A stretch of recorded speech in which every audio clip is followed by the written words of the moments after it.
Hello everyone and welcome to Cricbuzz Live. I am Saiyami Kher. Well, it's a Sunday and I can assure you that it's going to be a fun day because I've got Joyda and Zach with me in the studio. Talking about fun, did you all see those visuals from Cuttack? The fans have been having a ball since Saturday. Packed stadiums, just such lovely visuals from Cuttack. No, absolutely. And what I love about it is especially the stadiums which are not IPL stadiums, Yes. They rarely have a chance to see international cricket. So when it happens, especially in stadiums like Cuttack, it's an amazing atmosphere. And Cuttack is a very interesting stadium because it's a small stadium in many ways in terms of the infrastructure. So the crowds are very, very close and they come in. And even on a practice day, there were 20,000 people. They opened up the practice. So, I mean, players also like it because they feel like kings. Players want a full house to, play. And I think they get that and more in Cuttack. But Zach, you've played there 5 times. I'm told Joyda has a question for us. He's bowling a googly to us the beginning of the show. He has a joy factor question the beginning of the show for you. Who all did you play against? Apparently 5 different teams. 5 different teams. Your time starts now. New Zealand, I remember. England, of course. I think England was the series where we had won 6-0. The 7th game didn't happen because of the attacks in Mumbai. 26-11. So I remember that series was called off because of that. England had to go back and there was like a whole debate and discussion around that. So that series, we missed the whitewash of 7-0 by 1 game.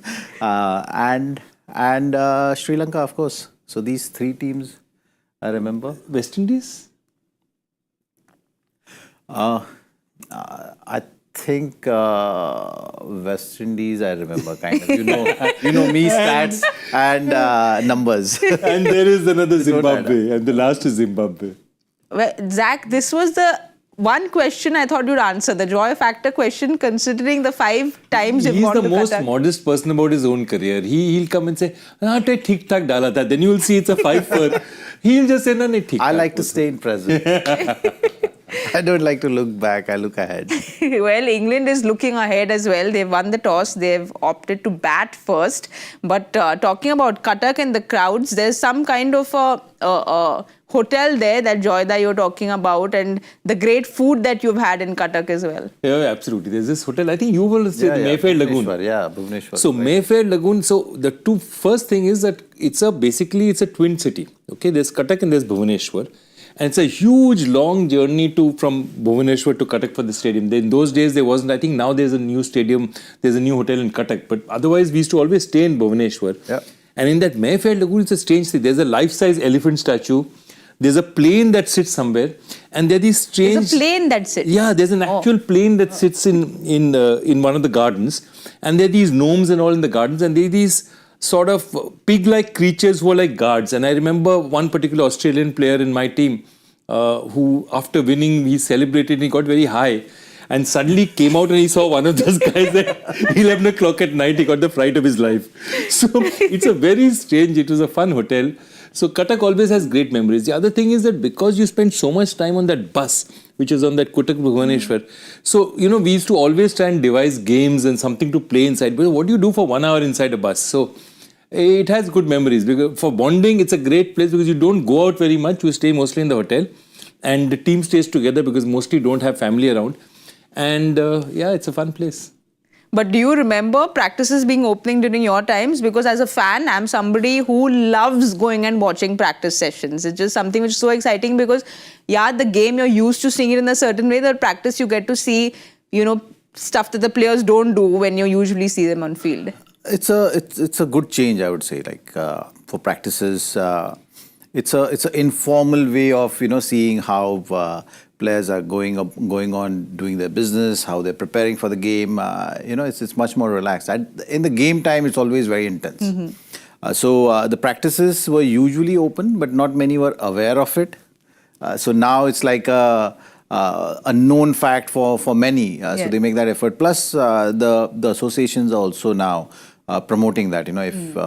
If people are coming and they're seeing their players preparing up close before the game, then why not? I'm not sure whether players are enjoying that much because it's like the pressure starts to build way early than expected. So that might be a different kind of a feeling for them. But we've seen it in Australia as well, where people, the fans were coming to the practices, they're watching their players prepare. At times, it gets annoying as well if it's too close, and then you're practicing certain things, right? I think Rohit also spoke about it. You don't want to be judged on that, or distracted or disturbed while practice. So in excitement, at times, fans cross that line. So it's about understanding that balance as well. That if you're coming for practices, there still is there space to prepare for the game. So you've got to be understanding of that fact as well. Well, the fans were extremely noisy yesterday while watching the practice games, and those decibel levels are from here going to go to here, because Virat Kohli is confirmed to be playing today's game, and that's what everyone from India wanted to see. We'll have a look at the playing 11 quickly and see what the changes are. All right. Lots of surprises there, Joyda. Yeah, lots of surprises there. Very interesting also, Varun Chakravarti. I'm so happy for him. So first, let me talk about Varun. Making your debut at the age of 33, I think only Farooq Engineer has made his debut. There are only 6-7 players who have done it above the age of 30. And Farooq Engineer was at 36, but that was when ODI cricket was just starting. At this stage in his career, for Varun Chakravarti, specialist T20 bowler, bowling, playing franchise cricket, from there to T20 internationals to ODI cricket, I think it's a fantastic journey. It's such an amazing journey. You never give up. When you see a guy at 33 making his debut, all the players in their 20s are thinking, I have a chance. I'll work hard enough, I have a chance. It's very heartwarming. And sometimes actually you miss the fact that, this guy has not made his debut for such a long time. One would have imagined, considering he's... Because you're following the player for a while. You just kind of sometimes... Yeah, the name is around. Name is around. You're seeing him perform. You're seeing in franchise cricket. You're seeing him in T20 format. And then you kind of lose track of, it's a debut for him. That's the kind of feeling you get, Well, of course, Varun playing is very heartwarming, but the other big name there that comes in, Virat Kohli, of course, we saw the crowds that went to watch him at the Ranji game. We saw the crowds that went to watch him practice. Everyone is out there wanting to see Virat Kohli come in. Yeah, absolutely. And it's so strange to hear that he has missed a game because of fitness. Yes. I mean, that's the standard he has set for himself. He's made that conscious effort. Every time you talk about Virat Kohli, you talk about his performances, his runs which he scored, and the kind of impact he has at a leadership group as a leader. But also the fitness side of things. He's made sure that he's not missed many games. Yes. And looking at all format players, playing franchise cricket, doing all these things, not able to miss the game and making sure that he doesn't miss the game, takes a lot of time and energy. And that's the drive we often associate Virat with. That's the kind of example which he has set. So yeah, he'll be very eager to come back on the field and make contributions. Well, Joyda, he has retired from T20 cricket. The Border Gavaskar Trophy didn't quite go the way he wanted it to. ODI cricket, we know what he did in the World Cup. Is this the best format for him to rekindle his form? Look, let me put it this way. Virat Kohli may be among the top 15, 20 T20 batters of all time. Maybe. He's definitely among the top 2 or 3 ODI batters of all time. He's an ODI legitimate great. Okay, there's no doubt about it. When the books are written, when people look at ODI batting, Virat is a monster, is an absolute monster. Therefore, it's been his strongest format. Now, it's very difficult to judge form because you're right. When you're looking at him saying that, okay, the last ODIs he played, they were actually 14 months back in the World Cup. But it's a format that he has always adopted as his own. And that's the format that he first made his breakthrough for India, and then the 2011 World Cup, everything. So I feel that he is looking, again, he's also a smart man, he's very fit, but he also knows that, there's these two places, these are his sweet spots. You're playing in India, you're playing the format which he plays best. So if he has to return to form, even for England, Test cricket in England, the Champions Trophy and this are ideal for him just to get runs under this thing. It's not a question of Test match cricket. All he needs is just runs. And I think this is ideal for him. 2 matches now, then Champions Trophy after this. I think it's perfect for him. Zach, there's been so much that has been spoken about Virat, that 4th, 5th off stump that's been troubling him. as a cricket fan, there's nothing more beautiful than seeing Virat drive because it's the most beautiful sight in the world. But sometimes there comes a time in a player's career when your favorite shot is going against you. Do you think he is maybe, it's a shot that he is over-reliant on when it comes to the drive? Well, when you're analyzing, you can analyze all sorts of things, and when your form is good, these numbers also matter at that stage, and when the form is down, then also these numbers come up. So that's the way it goes. If you ask Virat, he's going to say, that's the shot I've been scoring runs on. Why should I stop it? If I stop playing a certain shot, how am I going to score runs? So it's always that catch-22 situation. I think what matters is what your state of mind is. And that's why they say that, when your form is good, you maximize it. When your rhythm is not coming as a bowler, you got to go out there and get back to basics. You have to find that one innings, where everything falls into place. And that's what good form, bad form is all about. When you're going through a lean patch or low confidence, it's just about going out there and getting that one innings, which is going to bring everything back because the muscle memory is there. Everything is there. There's some piece which is missing, which you have to just kind of figure out. Obviously, when you're playing at the highest level, all these other factors, the pressures, the talk around it, the noise, all those things, it's a culmination of everything and how you're dealing with that. So I think knowing Virat, how he has been throughout his career, I think the Virat which we all know loves to take on situations. So that is something which is going to help him always. That's been his success mantra. That energy, that aggression, taking the fight to the opposition, all those kind of things is going to be the process which he will be following. It doesn't matter where you are. So I think with Virat, he'll be looking at this game in that fashion, this series, this situation right now. Just about going out there, finding that and just continuing with that. I'll be interested in knowing what the Indian analyst is telling him because it's a pretty steep jump. Yes. One is the number of drives, and which is actually, when we look at sort of formal cricket, we are talking about 18.7 to 29.3 is a huge jump. Okay, but look at the cuts, and actually it's an interesting thing because as a cricketer, if you look at it, normally cuts are considered to be a more risky shot. Okay. So he's actually given up a more risky shot for something which is a less risky shot. You're playing with a straight bat. A drive is essentially a straight bat shot. So it's interesting, and I wonder whether the analysts have spoken to him about it. I'm sure they have because Virat listens to analysts. Virat listens.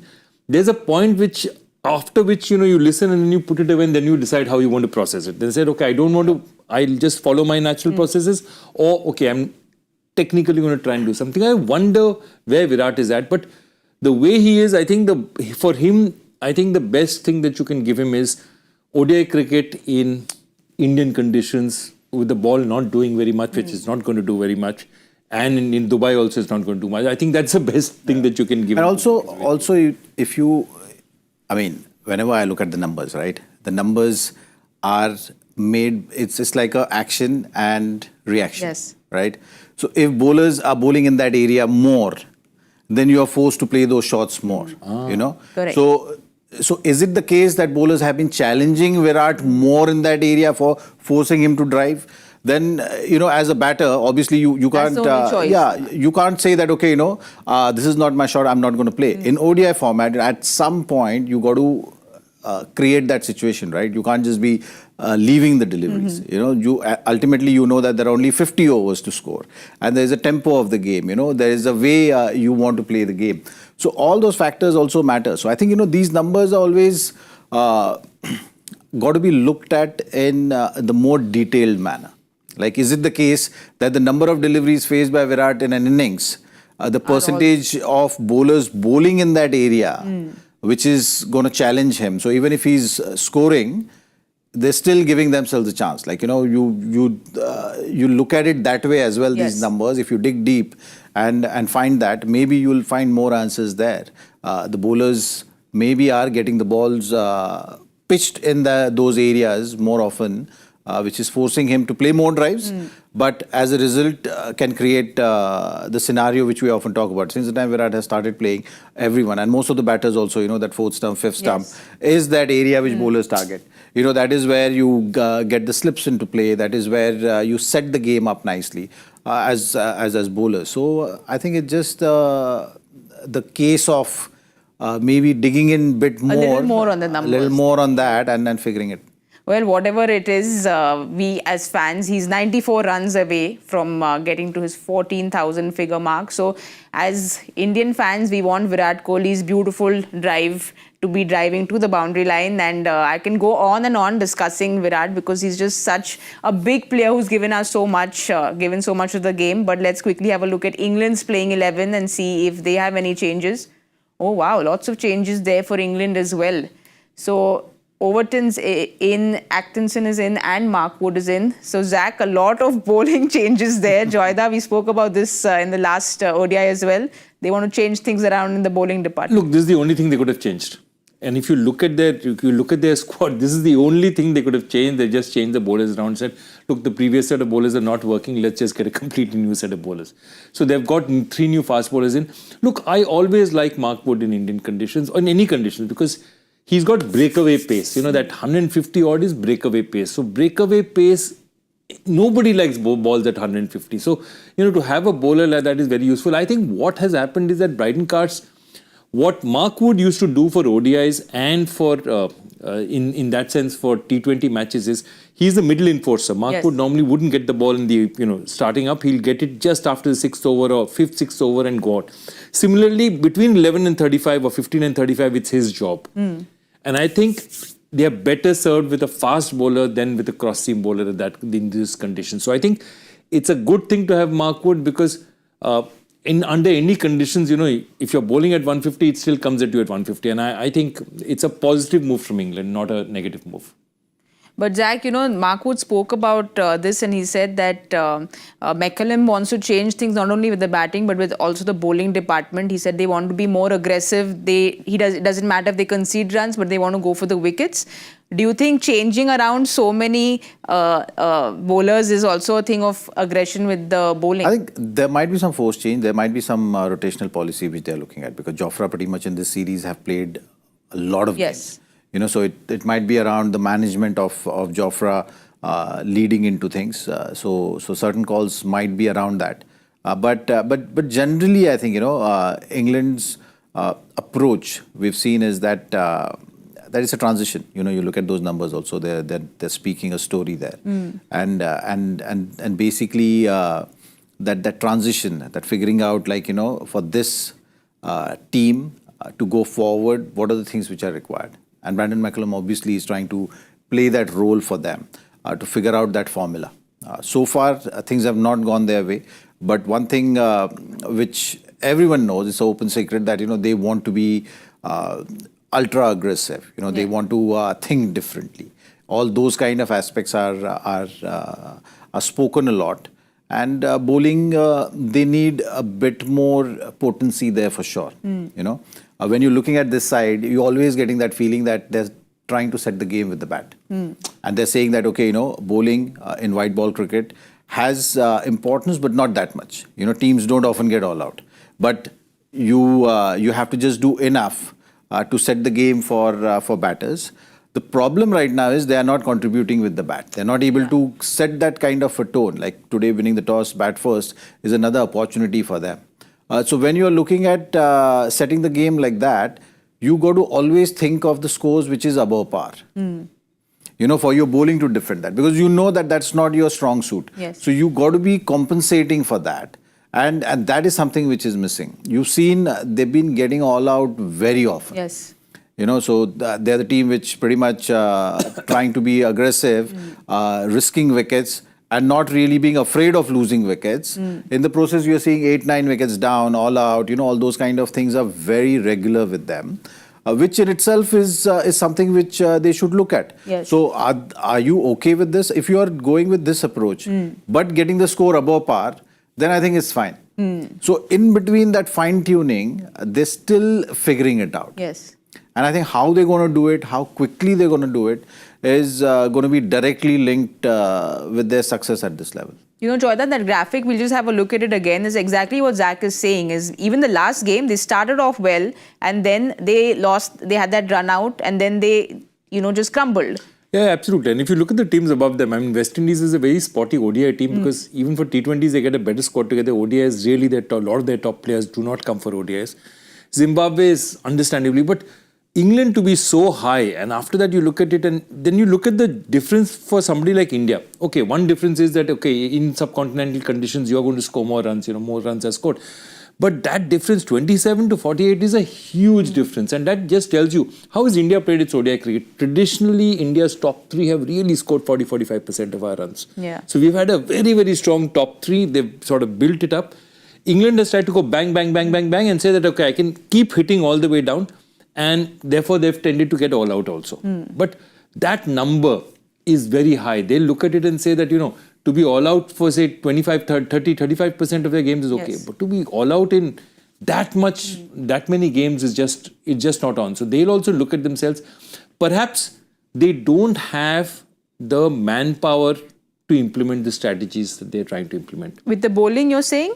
I'm saying both Overall. with the bat and with the Yes. ball, to be able to play the kind of cricket that McCullum wants of them, they need a certain quality of batting to be able to put those 400 scores, 350, 400 scores up there and say that, okay, if my bowling is okay, I need 5.5 bowlers and I'll survive. That is not happening just because their batting is not giving it to them. If their batting gives it to them, if today they score 370 runs, They have something to play with. they have something to play with. And vis-a-vis Jofra, I completely agree. I mean, this is not an important enough tournament to risk Jofra on any further. If Jofra has shown that he can bowl at 145, 148, put him there and bring him out for the Champions Trophy. Whether England wins this or not, it's far more important. The Champions Trophy is far more important than this one at least.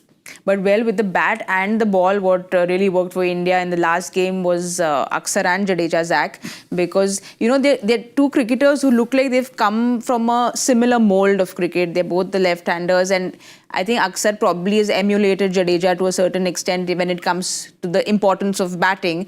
And we saw what they did. But if you can, you know, explain to me what is probably the difference between Jadeja and Akshar and what complements both of them? Well, they both are top-class cricketers. You know, Jadeja has got more numbers to show. There's no doubt about that, and he's been very consistent. His career graph has been superb. Like, you know, he's someone who always gives you that impression of adding things to his game. If you look at his career, how he started, how he added batting, built those innings, that confidence which is required at this level. With the ball, he's been so consistent. And he gets through his overs so quickly, which is so important in this format. In the middle phase, when the batters are looking to take it a little easy, that time you're just squeezing those overs, you know, 2.5 minutes, 3 minutes, which is quicker than anyone, being accurate, making them to defend more deliveries, bowling at right pace. If the pitch is assisting, suddenly he's a different bowler. So, you know, these wicket numbers is always higher when he's playing on those sorts of pitches. You've seen in the previous game as well, the pitch was assisting a little bit. Yes. And he's contributed with 3 wickets. And Akshar is also someone who's taller than Jadeja, who is able to bring in more power in white ball game, and that's why he's been used as a floater to counter attack. You know, so that's the advantage they have. But in terms of the game, if you look at it, they're very similar in approaches. They're very accomplished as all-rounders. And when you're looking at Indian team, since the impact sub rule has come in the franchise cricket, you know, they've been consciously making that effort of having that guy at number 8 who can contribute with the bat. So that's why you're seeing both these guys playing together. So that has worked in Akshar's favor, because otherwise he was in the queue for Jadeja to finish his things and then, you know, maybe waiting for his opportunities. But because of that outlook from the Indian team and trying to figure out that formula which is going to work, which is having a batter at number 8, that has really worked in Akshar's favor, and he's growing in confidence now going forward. But Joyda, you know, also that left-hander, and Akshar's proven it time and again with the bat. So do you think that this is a formula that India will take forward into the Champions Trophy, just more all-rounders? I mean, that's how Gautam likes to play his game. He likes to have these 2-3 all-rounders. So that's essentially what's called the shuffle up in the Indian batting order. that we are playing one extra all-rounder now. So we used to play Hardik and Jadeja. Now we're playing Hardik, Jadeja and Akshar. Yes. And that's the reason we're doing it. The second point I want to make in just adding to what Zach was talking about, the lengths at which Jadeja bowls, especially, it's not just the lengths, the lines at which he bowls here, England likes to counter a lot of spinners with sweeps. Now the lines at which he bowls, you're either a LB candidate. If you miss a sweep, you're either an LB candidate or a bolt candidate. He just bowls those straight lines, and with a little bit of, the ball's doing a little bit, you can't be sure that you're always going to get it on the bat. So the point is, England's major weapon against them, and so three batters, all three got out trying to attempting a sweep against him. And I think that's interesting because the way Aksar's taller, but he comes from an angle. So he will never get that. He's not an LBW candidate, or he doesn't get that many bowls. When he gets a bowled out, it comes through. But it's more, for Jadeja, it's more just playing in that area and saying that you miss, I hit. And I will almost always get you. Yeah. And because the ball's doing a little bit, you tend to miss the sweeps also. So the batter's always in two minds about it. So if you look at it, that's why his distinct rate is also, economy rate is 2.88. Because they get frustrated, they can't hit him, then they try and sweep him, and he's getting wickets. Well, I want to talk about one more bowler, but the quick update is India will be bowling first. England did win the toss. They decided to bat first. Is Harshit Rana and what he did. He, again, Joyda, I think you'll have that smile on your face for two reasons. One, the KKR fan in you, and two, maybe a future joy factor question because Harshit is the only Indian to get a 3-4 in his debut, in his Test, T20 and ODI debut. Did you need to give the question away? You could have saved me some time and not done it. I would have asked it a few weeks later.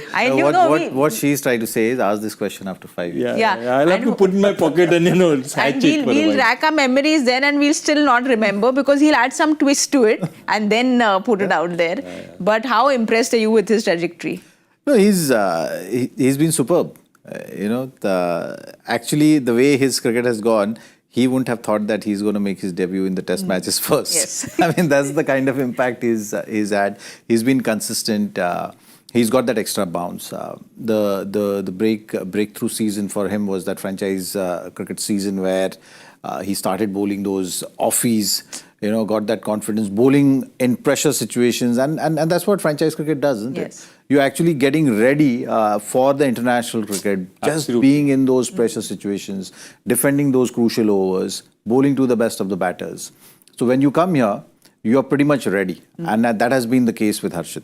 And these are the numbers which are reflecting that fact, that with Indian cricket you've seen lately, players who are making their debuts, they don't look like they're making their debut. Yeah, they're so prepared. Yeah, they're so prepared, they're so calm, they're aware of what is it going to take to deal with such a huge game. I mean, a debut game is such a huge game for any individual. Brings in nerves, brings in butterflies in your stomach. You don't know at this level whether you're going to be able to make that impact, whatever you've been doing. There's like a whole process which goes. And I think that process is just so simplified now for all these guys who are making their debuts. That's a big point. Look at Varun Chakravarti also. Yes. I mean, you ask him, he's just going to think that it's just another game. Because he's been around for so... Imagine when you and UV first went to Nairobi. Exactly. It was like such a big occasion. Now, and such limited opportunities as well. But here, the opportunities which they're getting leading up to their debuts is something which is preparing them to be looking at this game as just another game. Well, KKR really has prepped him well for all the pressure, but I don't want to ask this. I don't think any Indian fan wants to hear it either. But just that little chance that Bumrah doesn't play the Champions Trophy. Do you see Harshit? I mean, look, the Indian team certainly is thinking that way. If they thought that there's some other bowler that they're going to be taking there instead of Bumrah, that bowler would be playing right now. So by Harshit playing itself, India is at least showing in its cards that, okay, I want to have one bowler ready. And perhaps, as I said, I thought that they'd probably, they've seen Shami's fitness, they want to see another match. Or I thought Arshdeep would also get a go in just because this series is less important for us to win rather than for us to have a set squad for Champions Trophy. But the way the Indian think tank has been taking their decisions, it's very clear that Harshit is the first cab off the block if Bumrah is not there. I mean, it looks like that. Yeah, if Varun Chakravarti takes a 5 today, then things. Of course, yeah. Yeah. That's how they've been looking at it. So it's. I think with this think tank, one thing is sure. How Rahul Dravid was looking at things, along with Rohit at that stage, was bit more long-term planning within a year or so. But with this think tank, you know that the recency bias is going to be very strong. So I think it all depends, and every individual in that dressing room also knows. You look at Shreyas's comments also, that he was not going to be part of the playing 11, and now he is part of the playing 11, and you've seen the change in the batting order also because of and that. it's a very interesting thing you've said, because what we are actually saying is, if Shreyas was not playing the previous match, that means the thought was to keep a left-hander there. Yeah. Now Shreyas has got a 50, they've dropped that thought and they said, okay, let's go back to Shreyas at 4. So it's going to be very, very dynamic. It feels like one of those thriller movies that Shreyas was probably watching. The whole selection feels like a thriller movie, but another thriller is your question. So please, let's have a look at your question for today. Let's quickly look at the question. Okay, what feat have Keith Miller, Shamar Joseph and Nathan Lyon achieved in Test cricket that has been accomplished by only one Indian cricketer? Interesting list of bowlers there. Keith Miller, Sham, and of course Nathan Lyon just got 550 wickets in Test cricket. Keith Miller as in the original Keith Miller. Are you attempting at all? No, I'm just wondering which the range of time. Yes. I'll give you another hint. About 25 odd people have done this feat. Oh. Only one Indian. Okay, he's being partial and he's given one hint today, but let's quickly get to our guessing game as well and see what you got one in the last game. So I think why don't you start? I'm going to say 3 England batting, right? I think they're going to get some runs today. But they don't like Varun Chakravarti. Okay, so Varun means when. Okay, 311. 311. I'm going to go in with 285. Cuttack can be a tricky pick. Yes. But last time also, yes. He lowballed and he was closest. He was the closest. It's a black soil pitch. Zach, you tell me it could get slower. So Can get a little up and down. Up and down. So I'll go with 271. Okay. I'll go even lower. Even though it is a high scoring place, but let's wait and watch and we'll see who comes closest. Do write in with all your answers for the joy factor question as well, and we will see you at the 15 over point at the Cricbuzz com box.